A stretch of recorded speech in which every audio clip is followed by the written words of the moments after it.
It's a shame for all of us. It's a challenge to democracy. Bengal is under attack. Democracy is under attack.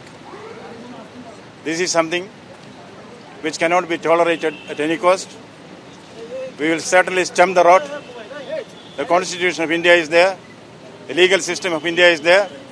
We will activate everything possible to see that mobocracy is not allowed to rule the roost in Bengal.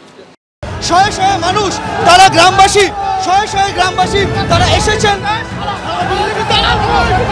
আমরা দেখতে পাচ্ছি যে শয়ে শয়ে মানুষ তারা বিক্ষোভ দেখাচ্ছেন এবং তাদের বক্তব্য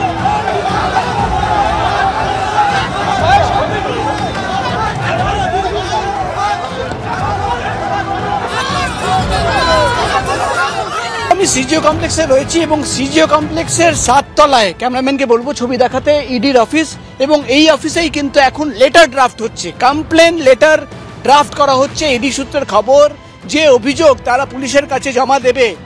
ইডি সূত্রের খবর রাজ্যের ডিআইজি, রাজ্য পুলিশের ডিজিকে তারা এই অভিযোগপত্র পাঠাবেন, পুলিশ সুপারকে পাঠানো হবে এবং থানায় জমা দেওয়া হবে।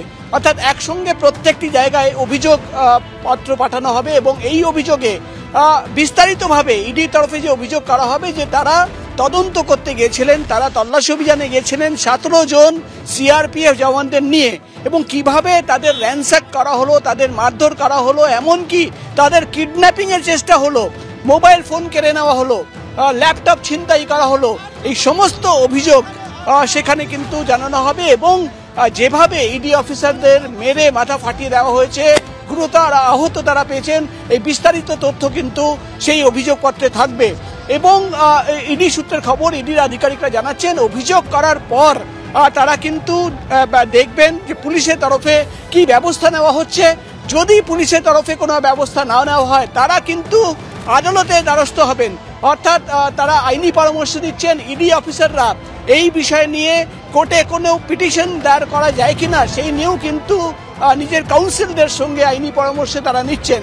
একদিকে যেমন আর কিছুক্ষণের মধ্যেই সেই অভিযোগ জমা পড়বে, অর্থাৎ আজকে সকালে যেভাবে তাদের উপরে হামলা চালানো হলো, যেভাবে তাদের মোবাইল ফোন থেকে শুরু করে ল্যাপটপ থেকে শুরু করে একটি ব্যাগ যেখানে নথি ছিল, অফিসিয়াল ডকুমেন্টস ছিল, সেটা ছিনতাই করা হলো এবং যেভাবে তাদের মারধর করে তাদের কিডন্যাপিংয়ের চেষ্টা করা হলো এবং তাদের কাজে বাধা দেওয়া হলো, কোনোভাবে সেইখানে তল্লাশি অভিযান চালাতে দেওয়া হলো না।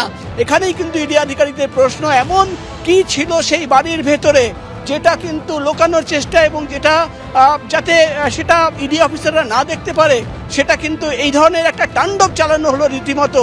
সেই প্রেক্ষিতে কিন্তু আর কিছুক্ষণের মধ্যেই ডিজিকে চিঠি পাঠানো হচ্ছে, অভিযোগপত্র পুলিশ সুপারকে পাঠানো হচ্ছে এবং যেটা ইডি সূত্রের খবর যে আগামীকাল তারা দেখবেন যে পুলিশের তরফে কি ব্যবস্থা নেওয়া হচ্ছে এবং তারপরেই কিন্তু আদালতে দ্বারস্থ, অর্থাৎ আদালতে যাওয়ার চিন্তা ভাবনা ইডি অফিসারদের। ইতিমধ্যেই কিন্তু ইডির যে আইনজীবীরা রয়েছেন তাদের সঙ্গে আইনি পরামর্শ নিচ্ছেন ইডির আধিকারিকরা।